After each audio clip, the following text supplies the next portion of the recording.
Tension कोई नहीं, बेशक है। वाह परेशानी की कोई जगह नहीं। मैं मुतमईन हूं। वाह क्यों? इसलिए कि टेंशन बोले जिसका नबी मर के मिट्टी में मिल गया। जी टेंशन बोले जिसका नबी बेख्तियार है। टेंशन बोले जिसका नबी मजबूर है। टेंशन बोले जिसके नबी की बात बारगाहे रब में सुनी नहीं जाती। वाह वाह लेकिन हमारा अकीदा तो ये है, मेरा नबी मुख्तारे कायनात है। बेशक वाह वाह वाह वाह वाह बहुत खूब जिंदाबाद। मेरा नबी जिंदा बेशक और जिंदा ऐसा कि गुलाम मुस्तफा पर घर में दुरूद पढ़ता है, नबी गुंबदे खजरा में समात करते हैं। है वाह बहुत उम्दा। नारे तकबीर, नारे रिसालत। वाह वाह वाह वाह बहुत उम्दा माशाअल्लाह। इसीलिए मैं मुतमईन हूं, शफाअत मेरे रसूल की है। वाह क्यों? रसूल मेरे हैं, जन्नत मेरे रसूल की है। वाह वाह वाह वाह वाह। रसूल मेरे हैं, जन्नत मेरे रसूल की है। और बता दो उनको, बता दो उनको, वाह समझते हैं खुद को जो हाकिम। वाह वाह आज दावे बहुत हो रहे हैं, ये जमीन हमारी, ये मुल्क हमारा, ये धरती हमारी, ये इलाका हमारा, ये जिला हमारा, ये शहर हमारा। दावे बहुत है ना। निकाल दो उसको, निकाल दो इसको, निकाल दो फला को, उनके नाम पैगाम सुना दो उनको, समझते हैं खुद को जो हाकिम। वाह सुना दो उनको, समझते हैं खुद को जो हाकिम। वाह जमीन खुदा की, हुकूमत मेरे रसूल की है। वाह वाह वाह वाह वाह। जमीन खुदा की, हुकूमत मेरे रसूल की है। वाह इतना बड़ा शेर मैं अगर कहीं और कहता ना, और इस टाइम में, तो मजमे का एक शख्स भी खामोश नहीं रहता। अल्लाह। लेकिन इतना बड़ा शेर और इतनी खामोशी से आपने सुन लिया। बुलवाना हम भी जानते हैं, हाँ? और फिर बोलने में लगा क्या है? आप बोलेंगे तो नबी की पाकी, अल्लाह की पाकी बोलेंगे, बेशक अल्लाह की किबरियाई का ऐलान करेंगे। आप जब से खामोश हो गए तब से दूसरों को बोलना आ गया। आप बोलो ताकि लोगों को पता चल जाए कि मुसलमान बेदार हो गया।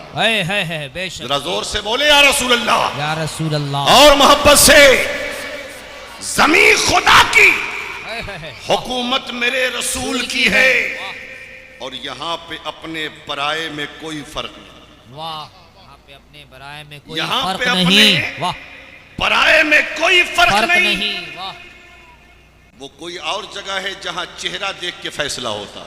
अल्लाह अल्लाह अल्लाह जी। वो कोई और जगह है जहां पर सुप्रीम कोर्ट का जज भी खरीद लिया जाता है। वो कोई और जगह है जहां पे हाई कोर्ट के वकील को खरीद लिया जाता है। यहां पे अपने पराये में कोई फर्क नहीं। मुनाफिकों, ये अदालत मेरे रसूल की है। वाह वाह वाह। मुनाफिकों, ये अदालत मेरे रसूल की है। वाह मैं मुतमईन हूं, शफाअत मेरे रसूल की है। वाह टेंशन तो नहीं है, टेंशन नहीं ना है।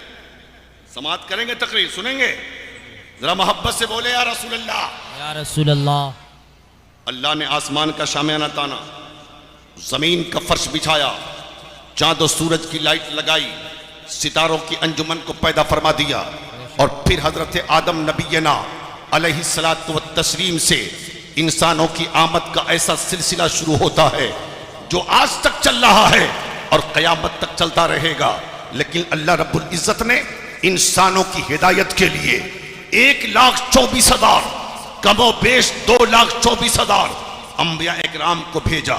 आदम आए इंसानों की हिदायत के लिए, नूह आए इंसानों की हिदायत के लिए, शीस आए इंसानों की हिदायत के लिए, ज़करिया आए इंसानों की हिदायत के लिए, यहया आए इंसानों की हिदायत के लिए, इब्राहिम आए इंसानों की हिदायत के लिए, इस्माइल आए इंसानों की हिदायत के लिए, याकूब आए इंसानों की हिदायत के लिए, यूसुफ आए इंसानों की हिदायत के लिए, मूसा आए इंसानों की हिदायत के लिए, ईसा आए इंसानों की हिदायत के लिए। लेकिन जब ईसा आसमान पर उठा लिए गए और 500 साल का अरसा ऐसे गुजर गया, हर तरफ दुश्मनी है, हर तरफ अंधेरा है, हर तरफ तारीकी है, एक कबीला दूसरे कबीले का दुश्मन, एक भाई दूसरे भाई का दुश्मन, एक इलाका दूसरे इलाके का दुश्मन, एक कुंबा दूसरे कुंबे का दुश्मन। नतीजा ये है, जिस इंसान को खुदाए वाहिद की परस्तिश करनी चाहिए थी, वो इंसान बेसाख्ता बुतों के सामने अपनी जबीन अबूदियत को झुकाकर बंदगी का सबूत पेश करता है। कोई पत्थरों को खुदा मानता, कोई सूरज को अपना माबूद मानता, कोई चांद को अपना माबूद मानता, कोई दरिया की रवानी को अपना खुदा तस्लीम करता, कोई मौजों की तुगयानी को अपना रब मानता, कोई सितारों की झिलमिलाहट को अपना रब मानता। ऐसे माहौल में जब हर तरफ तारीकी थी तो रसूल कायनात को अपने रब्बे कदीर ने नूर बनाकर सिराजे मुनीर बनाकर इस खाकदाने कीटी पर भेजा। मुस्तफा आए, रोशनी आ गई, मुस्तफा आए, हर तरफ उजाला आ गया, मुस्तफा आए, मोहब्बत की जंजीरों में जकड़ दिया गया, उखुवत, मोहब्बत और प्यार और भाईचारगी आपस में बांट दी गई। ऐसा इनकलाब आया, ऐसा इनकलाब आया, ऐसा इनकलाब आया जैसा इनकलाब न पहले आया था न फिर कभी आ सकता है। इतना बड़ा इनकलाब मोहम्मदुर रसूलुल्लाह की सूरत में 63 साल हयात ज़ाहिरी मुस्तफ़ा की आकाए करीम इस्लाम की तबलीग करके दुनिया से तशरीफ ले गए। उसके बाद अबू बकर की सदालत ने इस्लाम को समझाया, उमर की अदालत ने इस्लाम को समझाया, उस्मान की सखावत ने इस्लाम को समझाया, अली की शुजाअत ने इस्लाम को समझाया, हसन के सब्र ने इस्लाम को समझाया, हुसैन की शहादत ने इस्लाम को समझाया।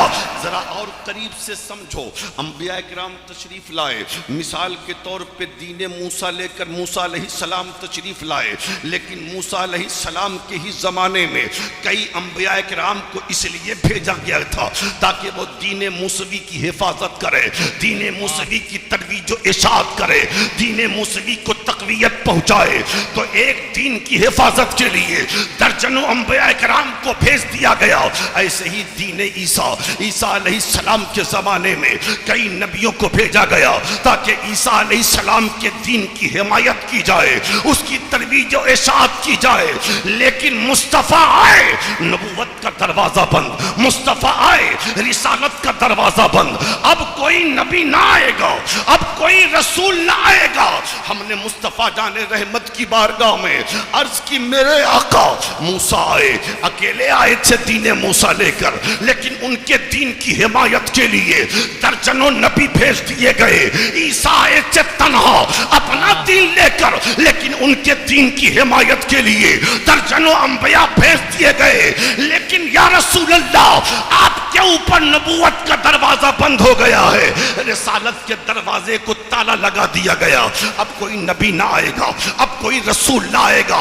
या रसूल अल्लाह, मूसा का दीन एक मुतय्यन मुद्दत के लिए था, जिस दीन की हिफाजत के लिए कई नबी आए। ईसा का दीन एक मुतय्यन मुद्दत के लिए था, जिस दीन की हिफाजत के लिए कई नबी आए। लेकिन आका, जिस दीन को आप लेकर आए वो दीन आज से लेकर कयामत तक रहेगा।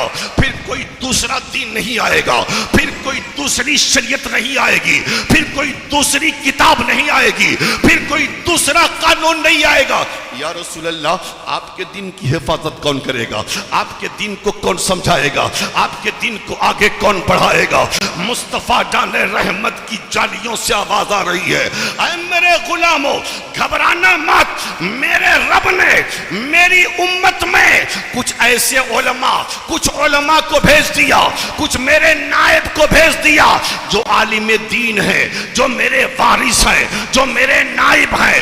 उलमा उम्मती कम आए बनी इसराइल, मेरी उम्मत के उलमा बनी इसराइल की तरह मर्तबा में नहीं, मकाम में नहीं, रुतबे में नहीं, बल्कि जो काम बनी इसराइल के उलमा अंबिया ने किया वही काम मेरी उम्मत के उलमा करेंगे।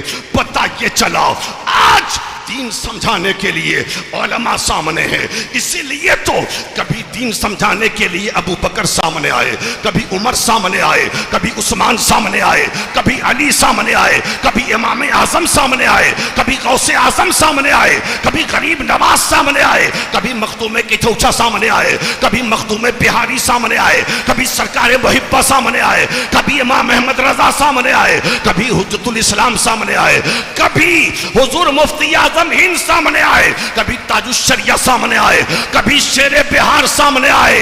ये मुस्तफा के नायब है, ये नबी के वारिस है। हजरात गिरामी, ये नबी के वारिस, ये मुस्तफा के नायब। लेकिन आज लोग मौलवी को कुछ समझते नहीं। आलिम की हकीकत क्या है? ये मौलवी, ये 5,000 कमाने वाला, ये 7,000 तनख्वाह लेने वाला, इसके पैर में चप्पल नहीं, ये फटे पुराने कपड़े पहनने वाला, ये झोपड़ियों में रहने वाला, ये मस्जिद में नमाज पढ़ाने वाला, ये मदरसे में कुरान पढ़ाने वाला, इसकी औकात क्या है? आज लोग सब नहीं, लेकिन आज के माहौल में उलमा को बहुत नीची नजर से देखते हैं। और इतनी नीची नजर से देखते हैं, अब तो हालात इतने बिगड़ते जा रहे हैं कि कोई अमीर आदमी अपनी बेटी की शादी मौलवी से नहीं करना चाहता, हाफिज कुरान से नहीं करना चाहता, मस्जिद के इमाम से नहीं करना चाहता। मिंबर शरीफ पर मैं झूठ नहीं बोलता, बेशुमार वाकयात मेरे सामने हैं। अगर पता चला लड़का आलिम है, किसी मदरसे में पढ़ाता है, किसी मस्जिद में इमामत करता है, तो सीधे या तो बाप इनकार करेगा, माँ इनकार करेगी। और कई जगह तो ऐसा देखा गया है, जिस लड़की की शादी होने वाली है वो लड़की भी इनकार कर देती है। हमें मौलवी से शादी नहीं करनी, हमें हाफिज कुरान से शादी नहीं करनी, हमें मस्जिद के इमाम से शादी नहीं करनी, मदरसा के मुदर्रिस से शादी नहीं करनी। वजह क्या है? बेटी वाला भी समझता है और बेटी भी समझती है ये कमाता कितना है। 5,000, 8,000, 10,000 कमाता है। आज के माहौल में ये मेरी बेटी की जरूरतों को कैसे पूरी फरमाएगा, मेरी बेटी के अरमान को कैसे पूरी कर पाएगा? मेरी कौम के लोगों, ये तो बताओ, तुमने जिसको इतना जलील समझा, जिसको इतना हकीर समझा, जिसको तुम बेटी तक देने के लिए तैयार नहीं, ये तो हिकारत की वजह से ना, ये तो जिल्लत की वजह से ना, ये तो कमतर समझने की वजह से ना। लेकिन वो बेटियां बड़ी खुशनसीब है जो किसी आलिम के निकाह में, समझ रहे हो? था एक, ये तो आराम से मोबाइल में लगे, स्टेज चलता है नकीब से। हाँ, लेकिन आज नकीब लोग भी हो गए पीर साहब, आज नकीब लोग हो गए पीर साहब। अब नकीबों को हमने देखा है कि अलग से एक नारा लगाने के लिए स्टेपनी ये लोग भी रखने लगे हैं, समझ रहे हैं ना? समझ रहे हैं? तो स्टेज चलता है नकीब से, क्योंकि इंजन है वो, समझ रहे हैं ना? बहरहाल आप सुन रहे हैं, घबरा तो नहीं रहे, आप खामोशी से सुन लीजिए, वो ठीक है, लेकिन सुनिए। हकीर समझने वाला था एक बुदुआ, मस्जिद के इमाम को हकीर समझता था, मदरसे के मौलवी को हकीर समझता था, चराता था भैंस, हजरत चराता था भैंस, सदर जलसा चराता था भैंस। एक दिन भैंस चराते चराते उसके दिमाग में आया, अरे यार, मस्जिद में जो मौलवी साहब नमाज पढ़ाता है वो भी तो मुसलमान है और मैं भी मुसलमान। वो भी नबी का कलमा पढ़ता है, मैं भी नबी का कलमा पढ़ता हूं। वो भी नबी का गुलाम, मैं भी नबी का गुलाम।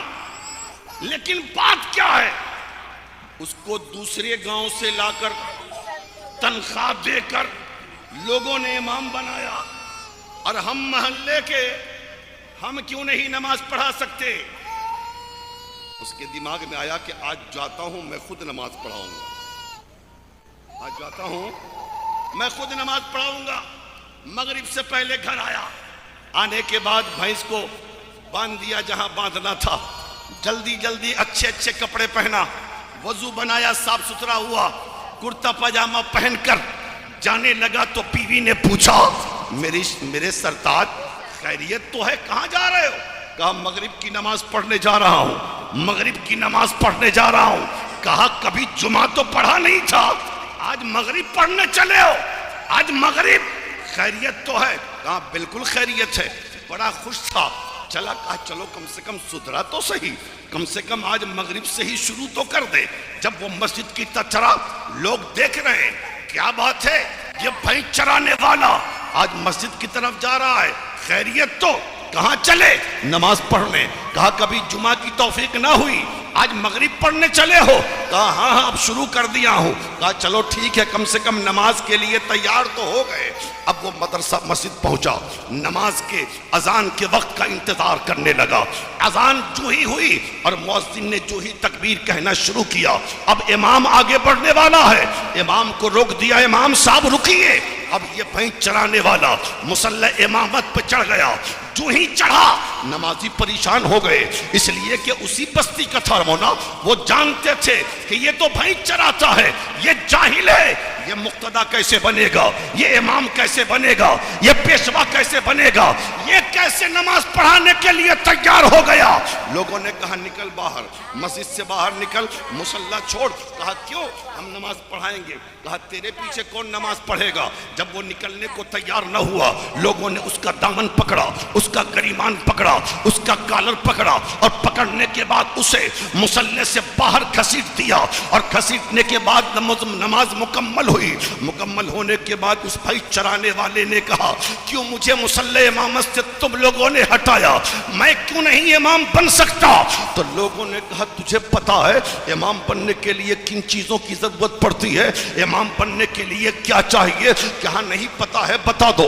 लोगों ने कहा सुन, जब एक शख्स माँ की मोहब्बत को छोड़ता है, बाप की शफकत को छोड़ता है, भाई का प्यार छोड़ता है, बहन की मोहब्बत छोड़ता है, अपना वतन छोड़ता, अपना घर छोड़ता, और सफर करके मदरसा जाता है, मदरसे में दाखिला लेता है, दाखिला लेने के बाद मदरसे की टूटी चटाई पर बैठकर रब का कुरान पढ़ता है और मुस्तफा की हदीस पढ़ता है, और नियाबत रिसालत का ताज जब उसके सर पे बांध दिया जाता है तो वो कौम का मुक्तदा बनता है, वो कौम का रहबर बनता है, वो हमारा पेशवा और इमाम बनता है।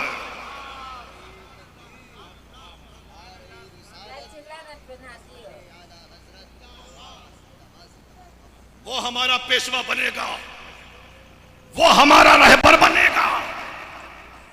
तेरी औकात नहीं है, तेरी हकीकत नहीं, तेरे पीछे इमाम नहीं बनेंगे। जरा पूछ इस इमाम से, मदरसे की जली रोटी और सड़ी दाल खा के, मदरसे की टूटी चटाई पर बैठकर, कौम के ताने सुनकर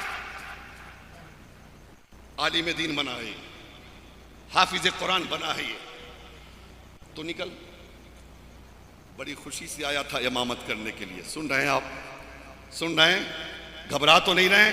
जरा मोहब्बत से बोले या रसूल अल्लाह, और जरा जोर से बोल दे।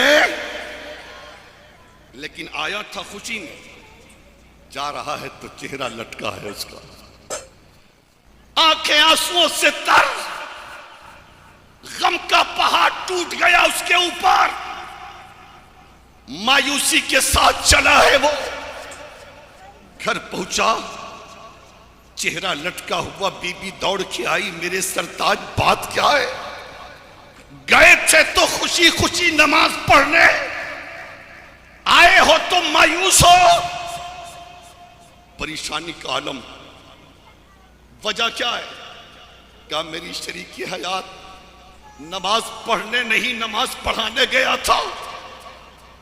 बड़ी बेदर्दी के साथ मुझे मस्जिद से धक्के देके निकाला गया है। पूरी कौम के सामने मेरी इज्जत का जनाजा निकाल दिया गया। बीवी ने कहा नमाज पढ़ने आती नहीं, नमाज पढ़ाने चले थे तो यही तो होगा ना। बीवी ने तसल्ली दिया, अच्छा चलिए कोई बात नहीं, लेकिन शौहर ने कहा गौर से सुनना, दिल से सुनना। शौहर ने कहा मेरी शरीक की जिंदगी सुन।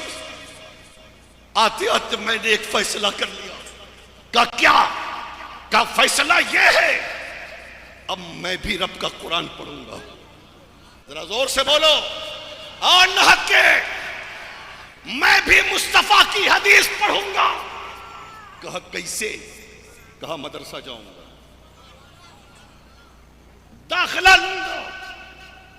बीवी ने हाथ जोड़ के कहा मेरे सरताज 35-40 साल की उम्र हो गई, कई बच्चे हैं छोटे छोटे, इनका इंतजाम कौन करेगा? इनकी देखरेख कौन करेगा? इनके खाने पीने का इंतजाम कौन करेगा? शौहर ने कहा मेरी शरीक की जिंदगी मेरा रब इनका इंतजाम करेगा। जिसने पैदा किया है वो इन्हें खिलाएगा, जिसने पैदा किया है वो इन्हें पिलाएगा। मेरी बीवी सब्र कर, जिस रब ने हाजरा को चटियल मैदान में खाना दिया वही रब मेरे बच्चे को भी खाना खिलाएगा। इतने बड़े मजमा में कोई नारा लगाने वाला भी नहीं, ना इनाउंसर साहब नारा लगाने वाले हैं, ना मजमा में नारा कोई लगाने वाला है। हाँ? अल्लाह खैर करे। हाँ? खैर ये मेरे अजीज हैं, अल्लाह सलामत रखे। जरा जोर से बोले या रसूल अल्लाह, और मोहब्बत से बोल दें। चूंकि गरीब था ना, बीवी से कहा कि थोड़ा सा जो भी मेरा सामान है ना, कपड़ा उपड़ा है, मैं मुझको लपेट दो, मेरा इंतजाम करो। उसने काम कर लिया, इंतजाम कर दिया। और इंतजाम करने के बाद सुबह हुई, और जब सुबह हुई तो वो रख्ते सफर बांधा है मदरसे के लिए। अल्लाह अल्लाह जोर से बोले। कहां के लिए? मदरसे के लिए। मदरसा जाऊंगा, पढ़ूंगा। पहुंचा मदरसा, एडमिशन लिया, दाखिला लिया, और दाखिला लेने के बाद उसने पढ़ना शुरू किया। चूंकि शुरू से पढ़ाई होती है ना कायदा बगदादी से, तो जाहिर बात है कि वक्त तो लगेगा ना। और मदरसे का वसूल है, बच्चे तो बच्चे होते हैं ना। वो जब देखा कि एक 35-40 साल का आदमी अली बेते से पढ़ने लगा है और हम लोग ऊंची ऊंची किताबें पढ़ रहे हैं और हिफ्ज पढ़ रहे हैं, तो लोगों ने, लड़कों ने मजाक भी उड़ाया। ये फितरी चीज है कि जब कोई बड़े आदमी को छोटी किताब पढ़ता देखता है तो छोटे बच्चे हंसते हैं, अरे बुढ़ा हो गया अब पढ़ने आया है, इतनी उम्र हो गई अब पढ़ने आया है। उसका भी मजाक उड़ाया गया था, उसको भी ताने सुनने पड़े थे। लेकिन हजार आंधियां चली है, कोई फिक्र नहीं, लोग ताने दे रहे हैं, वो सुनता रहा, मुस्तफा की हदीस पढ़ता रहा, वो सुनता रहा, रब का कुरान पढ़ता रहा। 1 साल पढ़ा, 2 साल पढ़ा, 3 साल पढ़ा, 4 साल पढ़ा, मुसलसल 10 साल हो गए। अब 10 साल पढ़ने के बाद आया था जाहिल बन के। 10 साल पढ़ने के बाद अब नियाबते रिसालत का ताज उसके सर पे बांधा जाना है। आज दस्तार हो रही है, हाँ? दस्तार होने वाली है, सुभान अल्लाह। 10 साल के बाद दस्तार होने वाली है। दस्तार हुई, कल उसको घर जाना है। दस्तार हो गई, सनद दे दी गई, सर्टिफिकेट मिल गया, अब नायब रसूल बन गया। आया था जाहिल बन के, जा रहा है आलिम बन के। पूरे मोहल्ले में खबर हो गई, वो 10 साल पहले जो भैंस चराता था, जो मुसल्ले इमामत पे चढ़ा था, जिसको हमने बेइज्जत करके मुसल्ले से हटाया था, आज वो आलिम दीन बन गया है, आज वो नायब रसूल बन गया है, आज वो कौम का मुक्तदा व रहबर बन गया है। अब वो कल होके घर आने वाला है, कल होके घर आने वाला है 10 साल के बाद। जब वो घर के करीब पहुंचा है ना, तो सब लोग उसके इस्तकबाल के लिए बस्ती से बाहर निकल गए। जब आया था, जब चला था पढ़ने के लिए, कोई जानता न था, और जब वापस हुआ है तो पूरा मोहल्ला इस्तकबाल के लिए बस्ती से बाहर निकल गया। नारा लगाया जा रहा है उसके नाम का, उसको मरहबा कहा जा रहा है, उसको उसका खैर मकदम किया जा रहा है। और फिर वही मस्जिद है, वही मगरिब का वक्त है, और वही नमाजी है, वही इमाम है, वही मुअज्जिन है। फिर वो नमाज मगरिब के लिए आया है, मुअज्जिन ने अजान पढ़ी है। उस दिन तो वो आगे बढ़ गया था, लेकिन आज वो नमाज पढ़ने के लिए आगे नहीं बढ़ा, नमाज पढ़ाने के लिए आगे नहीं बढ़ा। वो पीछे है, वो जानता है इमामत कितनी मुश्किल चीज है, इसलिए वो पीछे मुसल्ले इमामत के पीछे है, वो सब में खड़ा हो गया, वो आलिम दीन। अब इमाम साहब कह रहे हैं हजरत आप नमाज पढ़ा दीजिए, मुअज्जिन साहब कह रहे हैं हजरत आप नमाज पढ़ा दीजिए, मुखिया जी कह रहे हैं हजरत आप नमाज पढ़ा दीजिए, अमीर कह रहा है हजरत आप नमाज पढ़ा दीजिए, गरीब कह रहा है हजरत आप नमाज पढ़ा दीजिए, पड़ोसी कह रहा है हजरत आप नमाज पढ़ा दीजिए। जरा बोलो तो सही, 10 साल पहले जिन लोगों ने एक शख्स को बेइज्जत करके मुसल्ले से बाहर निकाला था, आज वही लोग मुसल्ले पे चढ़ा रहे हैं, वही लोग मुसल्ले पे चढ़ा रहे हैं। वजह क्या है, फर्क क्या है? कल जाहिल था, आज नायबे रसूल हो गया है।